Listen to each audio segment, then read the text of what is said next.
بتایا گیا ہے کہ پریزیڈنٹ آف پاکستان ڈاکٹر عارف الوی صاحب سینٹ آف پاکستان میں خطاب کر رہے ہیں. آپ کو وہاں لیے چلتے ہیں. سینٹ کا مشکور ہوں، چیئرمین صاحب کا مشکور ہوں، leader of the house and leader of the opposition کا، اور سینٹ کے معزز اراکین کا مشکور ہوں کہ انہوں نے مجھے یہاں مدعو کیا. متفقہ طور پر پیغام آیا اور میں حاضر ہوں تاکہ پاکستان کے حوالے سے کشمیر کے معاملے کے اندر میں نے ہمیشہ پاکستان کے اندر ایک اتحاد دیکھا. اپوزیشن اور گورنمنٹ کے اندر اس میں کوئی فرق نہیں تھا. اگر کنسٹرکٹیو اعتبار سے ہی مشورے دیے جاتے رہے، مگر کشمیر کے اندر پاکستان کے اندر دو رائے کبھی بھی نہیں بنی، اور آپ سب لوگ مبارکباد کے مستحق ہیں.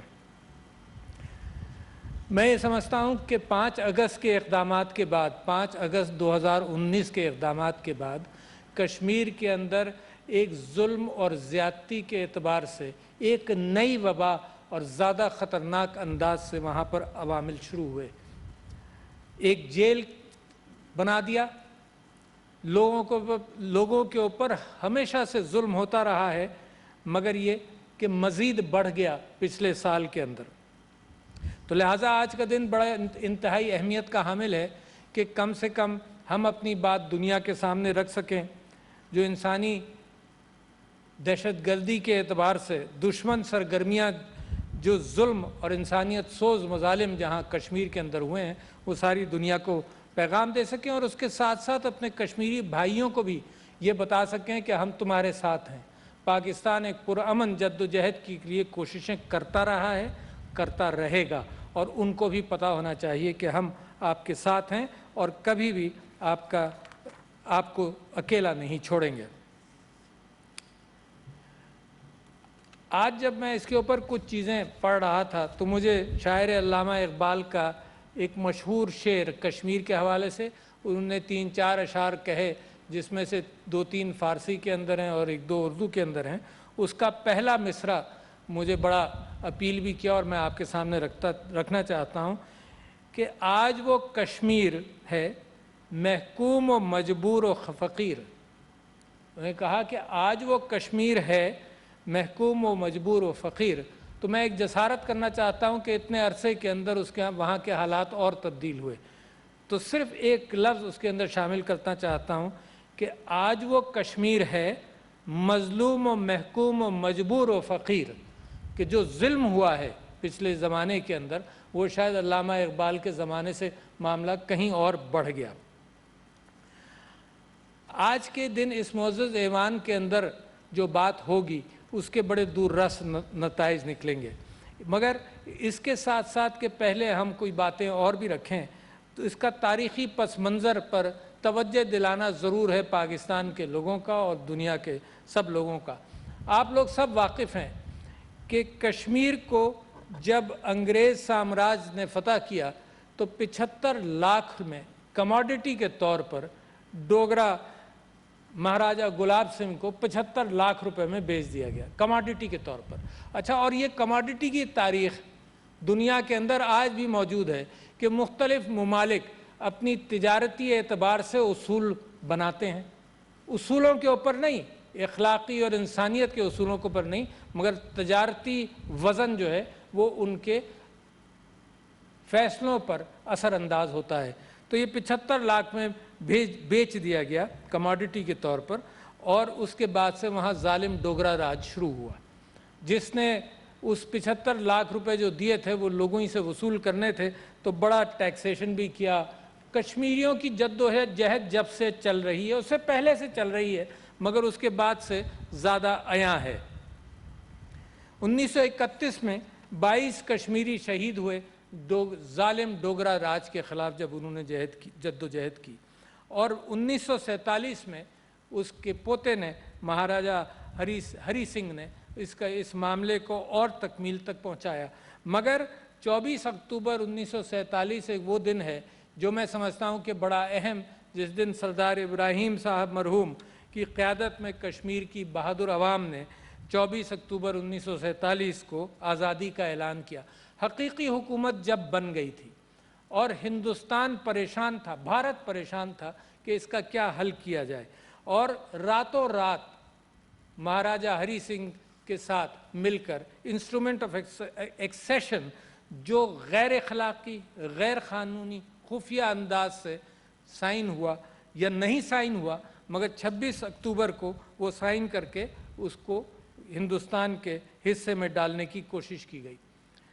میں بعد میں ذکر کروں گا، مگر میں جانتا ہوں اور آپ لوگ واقف ہیں کہ پاکستان نے کل ایک نقشے کا اجرا کیا ہے جس کے اندر جوناگڑھ کو، سر کریک اور بہت ساری جگہوں کو یہ شو کیا جو حقیقت تھی، جو پارٹیشن کے اصولوں کے مطابق حقیقت تھی۔ اس کے اندر سردار گڑھ بھی شامل ہے۔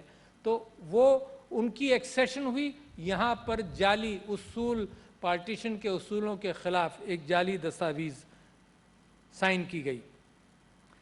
کشمیر پر کشمیری عوام کا ڈی فیکٹو حکومت قائم کر چکے تھے کشمیری، مگر اس کو ہٹایا گیا، اور جب حالات اور خراب ہوئے تو بھاگ کر ہندوستان سلامتی کونسل میں گیا۔ سلامتی کونسل اور یونائٹڈ نیشنز کی اقوام متحدہ کی بھی ایک تاریخ ہے۔ وہ تاریخ یہ ہے کہ اقوام متحدہ 1945 میں بنی، اور 1947 کے اندر بالکل وہ نئی نویلی ایک امید کے طور پر اقوام عالم اور اقوام دنیا کے لیے ایک بھروسے کا ادارہ بنا، اور پاکستان نے بھی اس پر بھروسہ کیا، اور ہندوستان پریشان ہو کر کہ وہاں کشمیریوں نے بغاوت کر دی تھی، اور اس کا خیال یہ تھا کہ ڈی فیکٹو کشمیر پر حکومت جو ہے، جموں و کشمیر پر، وہ کشمیریوں کی ہوگی، تو وہ یونائٹڈ نیشنز میں گیا، اس نے سیز فائر کی درخواست کی، اور کس وعدے کے تحت درخواست کی؟ یہ وعدہ کیا کہ جی ہم استصواب رائے کرائیں گے، ہم لوگوں کی رائے کی بنیاد پر فیصلہ کریں گے، اور اگلے 10 سال انڈین لیڈرشپ کے سارے اکابرین تقریریں کرتے رہے ہیں، اس بات کا اعادہ کرتے رہے ہیں، مگر حقیقت میں ان کی نیت کچھ اور تھی۔ جب سے لے کر آج تک لاکھوں افراد شہید ہوئے ہیں، لاکھوں مائیں بیوہ ہوئی ہیں، اور ان کی گودیں اجڑی ہیں، مگر گزشتہ 1 سال کے اندر وادی کو جس طرح سے 5 اگست کے قانون کے اندر انہوں نے آرٹیکل 370 کو منسوخ کیا۔ اب یہ بھی ذہن میں رکھیے گا کہ آرٹیکل 370 ان کے آئین کا آرٹیکل تھا، ہمیں تو وہ بھی منظور نہیں تھا، کیونکہ کشمیر آزاد اور کشمیر کو پاکستان کا حصہ بننا تھا۔ ان کے آئین کے اندر وہ بھی اللیگل مینشن ہے، مگر اس کے اندر جو پروٹیکشنز کا وعدہ کیا تھا بھارتی قیادت نے 50 کی دہائی کے اندر، اس کے بعد بھی اس کو انکارپوریٹ کر لیا کہ بھئی ہم تمہیں اپنے ساتھ نہیں ملا رہے، فی الحال ہم تمہارے لیے ایک انڈیپینڈنٹ اینٹیٹی بنا رہے ہیں۔ اس کو پچھلے سال منسوخ کیا، اور یہ بی جے پی کے مینیفیسٹو کے اندر بات موجود تھی، اور جو مسلمان منافرت اور مائنورٹیز کے ساتھ ان کی منافرت ہے، اسی تاریخ کی عکاسی کے اعتبار سے وہ ایک اور قدم تھا۔ اس کے بعد سے ایک بڑا جیل بن گیا وہاں پر، اور مزید کرفیو کے نفاذ کر کے ظلم کیا، مواصلات کو منقطع کر کے ظلم کیا، طبی امداد اور خوراک کی سپلائی کو کنٹرول کر کے ظلم کیا، بین الاقوامی تنظیموں کو، امدادی تنظیموں کو روک کر عوام کے اوپر ظلم کیا، اور بنیادی حقوق کو پامال کر کر ظلم کیا، لوگوں کو شہید کر کر ظلم کیا۔ اس کے علاوہ ایک دوسرے دو اور قوانین میں ان کو مزید آرمڈ فورسز جو وہاں پر موجود ہیں، جو 9 لاکھ سے زیادہ ہیں، اور سب سے زیادہ ملٹرائز خطہ دنیا کے اندر Indian illegally occupied Jammu and Kashmir ہے، وہاں armed forces special power act کے ذریعے اور پبلک سیفٹی ایکٹ کے ذریعے آرمڈ فورسز کو وہاں جو طاقت دی گئی، تو ظلم کے اعتبار سے ان کے ہاتھ کھول دیے، جو مرضی آئے وہاں پر وہ کریں، ان کو کوئی پوچھنے والا نہیں ہے۔ اس کے نتیجوں میں جعلی مقابلے بڑھ گئے، نوجوانوں کی ماں برائے عدالت قتل بڑھ گئے، انسیڈنٹس بڑھ گئے اس کے، اور سیاسی قیادت کی غیر قانونی گرفتاریاں بڑھ گئیں، اور ان کی گھروں پر نظر بندی۔ اصل قیادت جو مسلمانوں کو وہاں لیڈ کرتی ہے اور کشمیر کی عکاسی کرتی ہے، اس کو پچھلے 1 سال سے جیل کے اندر یا اپنے گھروں کے اندر محدود رکھا گیا ہے۔ مسلمانوں کے جان و مال تباہ ہیں، معیشت تباہ ہے، اور یہ جو حرکت کی گئی، یہ اقوام متحدہ کے چارٹر کے اعتبار سے، جو ریزولوشن 50 کی دہائی کے اندر کشمیر کے حوالے سے اقوام متحدہ نے پاس کیے، ان سارے ریزولوشنز کی خلاف ورزی بھی ہے۔ بچوں کے حقوق کے اعتبار سے جنیوا کنونشن کو بھی پامال کیا گیا، اور اس کے ساتھ ساتھ پاکستان کے ساتھ ایک معاہدہ تھا، شملہ معاہدہ۔ شملہ معاہدے کے اندر یہ طے پایا دونوں ممالک کے اندر کہ کشمیر جو ہے وہ دو طرفہ مذاکرات کے ذریعے اس بات کا حل تلاش کیا جائے گا، مگر مجال ہے 1973 میں جب یہ سائن ہوا، جب سے لے کر آج تک ہندوستان نے کسی موقع پر اس پر بات کرنے سے انکار کیا۔ شروع میں وہ یہ کہتے رہے کہ کانفیڈنس بلڈنگ میجرز ہونے چاہیے، ہیلے بہانے، تو جس انداز سے یہ ہیلے بہانے چلتے رہے تو میں اس نتیجے پر پہنچا ہوں، اور پاکستانی قوم بھی اسی نتیجے پر پہنچی ہے کہ ہر کاغذ سے انکاری کی، انہوں نے ہر وعدے سے انکاری کی، جو بھی وعدے ان کے اکابرین نے کیے اس سے انکاری کی، ہر بیان سے انکاری کی۔ دنیا کے اندر جب بات اٹھائی جاتی ہے تو کہتے ہیں نہیں یہ دو طرفہ معاملہ ہے۔ اب جب دو طرفہ معاملات کے اعتبار سے پاکستانی حکومت کہتی کہ آؤ بیٹھو بات کرو، تو یہ کہتے ہیں کہ نہیں یہ دو طرفہ، اس میں ہم ڈسکس ہی نہیں کریں گے۔ تو لہٰذا یہ ضد جو ہے بھارت کی، یہ زمین کی خاطر ہے کیونکہ لوگوں کی خاطر نہیں ہے۔ پاکستان کا موقف لوگوں کو آزاد کرنا ہے، لوگوں کے اوپر جو ایک استبدادی قوت اور ایک ظالم قوت ہے اس کو ہٹانا ہے۔ یہ مسلم اکثریتی کیفیت کو کشمیر کی قانونی اور آئینی حیثیت کو بدلنے کا بھارتی آئین نے 370 اور 35A کے اعتبار سے یہ تبدیلی کی، یہ غیر اخلاقی، غیر قانونی، ماورائے آئین جنیوا کنونشن اور بین الاقوامی قوانین کی خلاف ورزی ہے۔ پھر کشمیر کی آزادی پر جس انداز سے ظلم کیا گیا اور زیر حصار رکھا گیا، لاک ڈاؤن ایک مختلف کیفیت ہے اور زیر حصار رکھنا بالکل مختلف ہے۔ لاک ڈاؤن کے اندر آزادی گفتگو، آزادی رائے، آزادی اجتماع کہیں نہ کہیں تو ضرور ہوتا ہے۔ یہ حصار کی کیفیت کے اندر لوگوں کو زیادہ پریشان کیا، اور آپ تصور کیجئے کہ بیمار اسپتال نہیں جا سکتا، آپ تصور کیجئے اس کا علاج نہیں ہو سکتا، روزگار بند ہے۔ کل پرسوں میں کشمیر کے Indian occupied Jammu and Kashmir کے چیمبر آف کامرس کے ایک صاحب کا بیان سن رہا تھا کہ 7 لاکھ نوجوان مزید بے روزگار ہوئے پچھلے 1 سال میں۔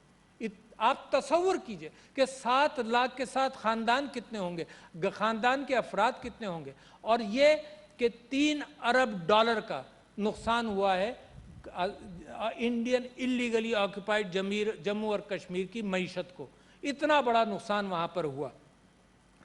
تو میں سمجھتا ہوں کہ پیلٹ گنز آپ کو یاد ہیں، میں نے چیلنج کیا تھا، جو اس زمانے میں میں نیشنل اسمبلی کا ممبر تھا، تو ٹاک شوز میں جا کر میں چیلنج کرتا تھا کہ ہندوستان یہ پیلٹ گنز کشمیر کے علاوہ کہیں نہیں استعمال کرے گا، اور یہی ہوا۔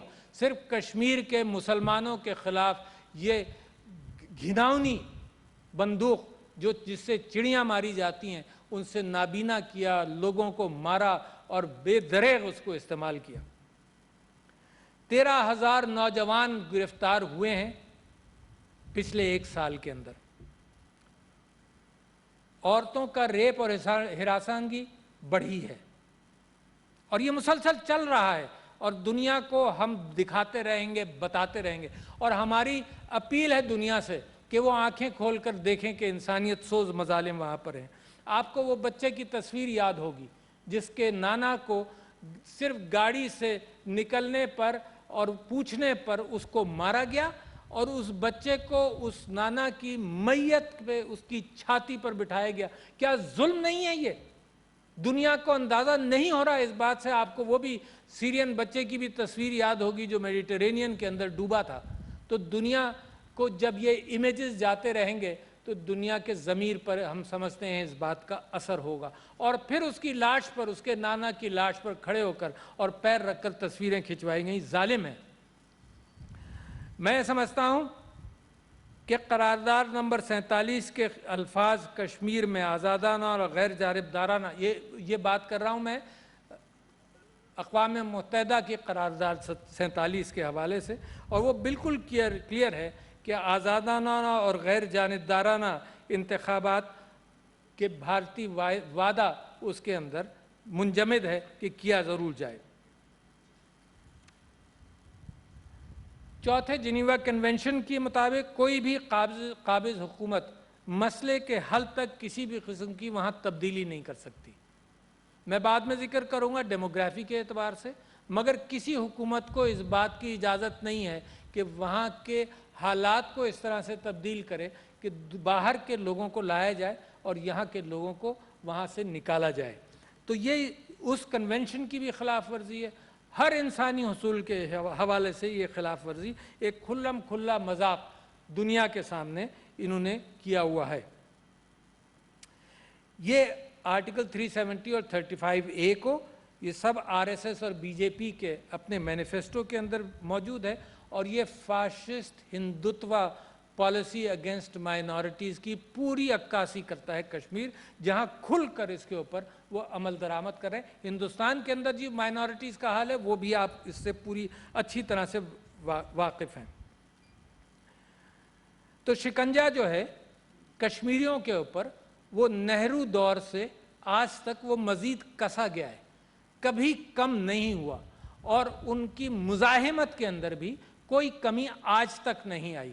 جانیں دے دے کر وہ قوم پریشان ہو گئی ہوگی، ہم اس کے ساتھ کھڑے ہیں، مگر آج تک ان کا مقابلہ کرنا کسی انداز سے بھی کبھی کم نہیں ہوا۔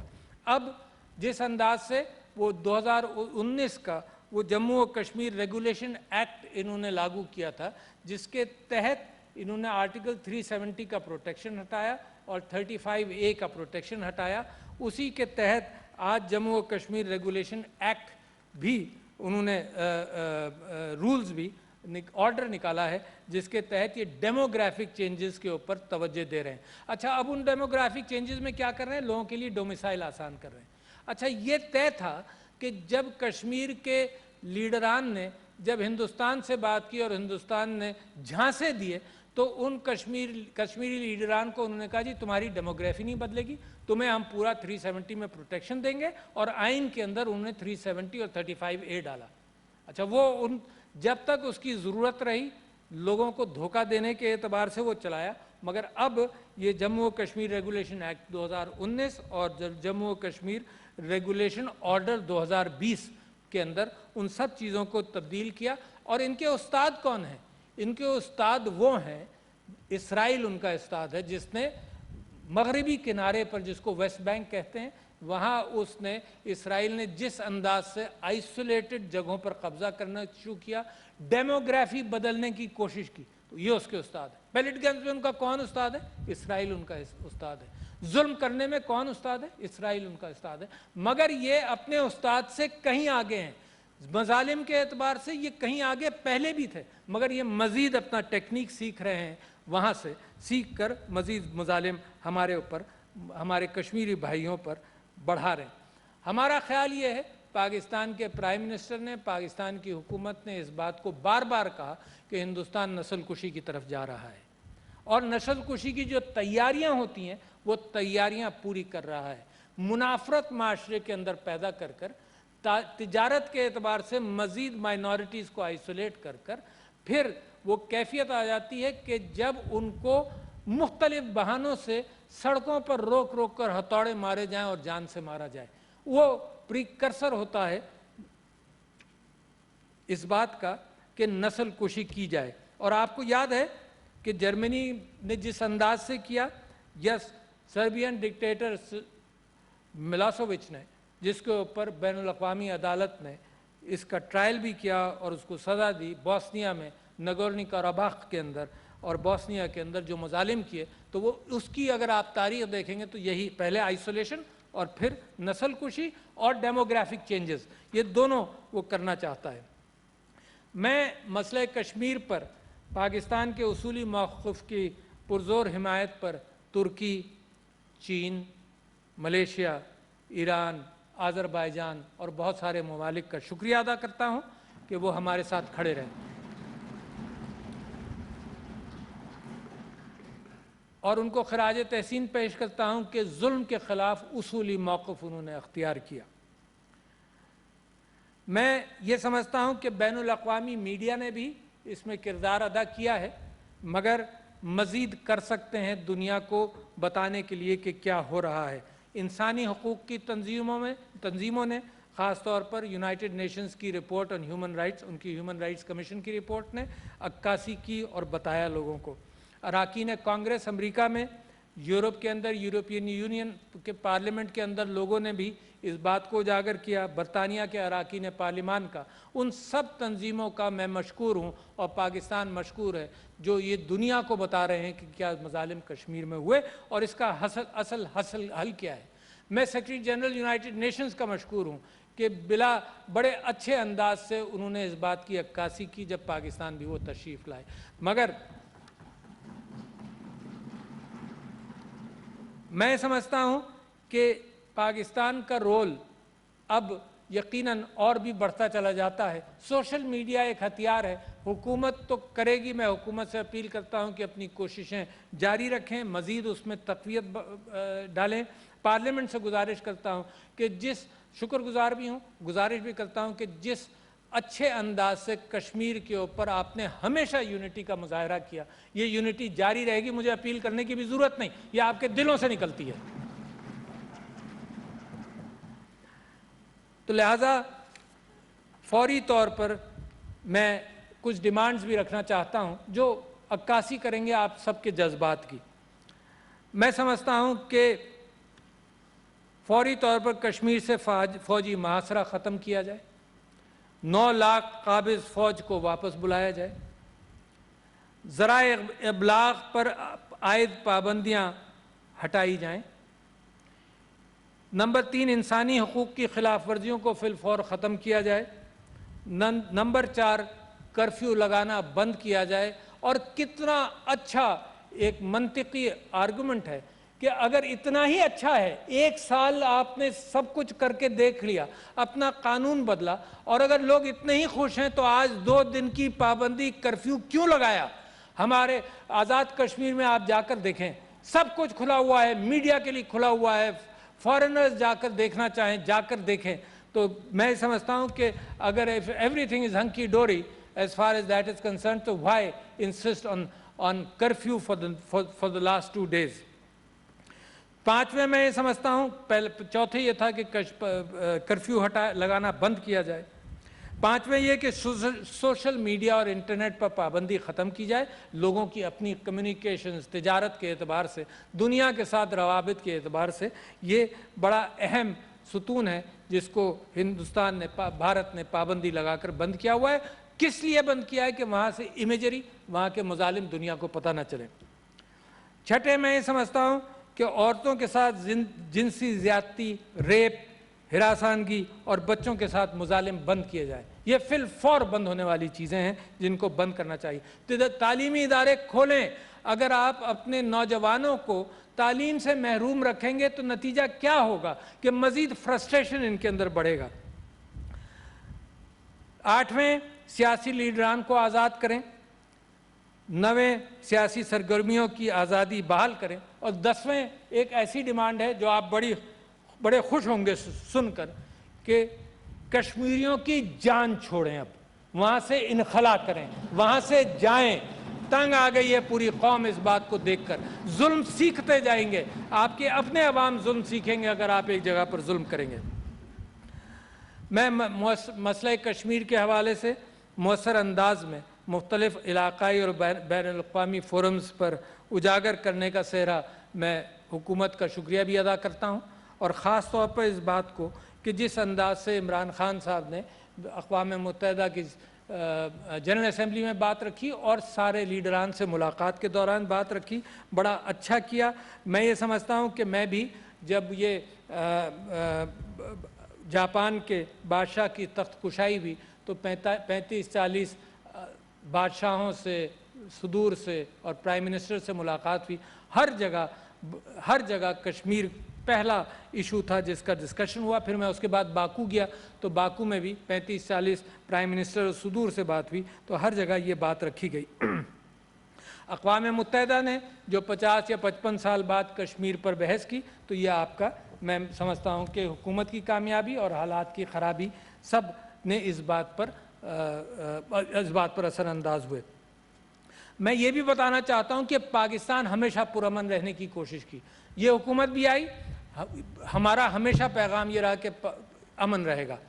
بہت سارے ان کو مودی صاحب کی حکومت جب نہیں بھی آئی تھی تب بھی یہ بات کہی عمران خان صاحب نے، وہاں سے جو جواب ٹیڑھے ترچھے آتے رہے تو یہ سوچا گیا کہ شاید جب یہ الیکٹ ہو جائیں گے، یہ الیکشن کے لیے یہ کام کر رہے ہیں، الیکٹ ہو جائیں گے تو ٹھیک ہو جائیں گے، کوئی فرق ان کے اوپر نہیں پڑا۔ اور پلوامہ کے ساتھ ایک فالس فلیگ آپریشن کے بعد جب انہوں نے حملہ کیا تو پاکستانی حکومت نے ایک اور کمال کیا کہ جو گرفتار پائلٹ تھا، 2 جہاز ان کے گرائے، جو گرفتار پائلٹ تھا اس کو بھی واپس کیا، یہ دکھانے کے لیے کہ ہم امن چاہتے ہیں، یہ انسسٹ کرنے کے لیے کہ ہم امن چاہتے ہیں۔ اور آپ کو میڈیا کا اندازہ ہوگا کہ آپ تو اتنے سیکھ چکے ہیں افغانستان کے بعد اور حالات کے بعد، اتنے سیکھ چکے ہیں کہ امن کی اصل قیمت کا آپ کو اندازہ ہے۔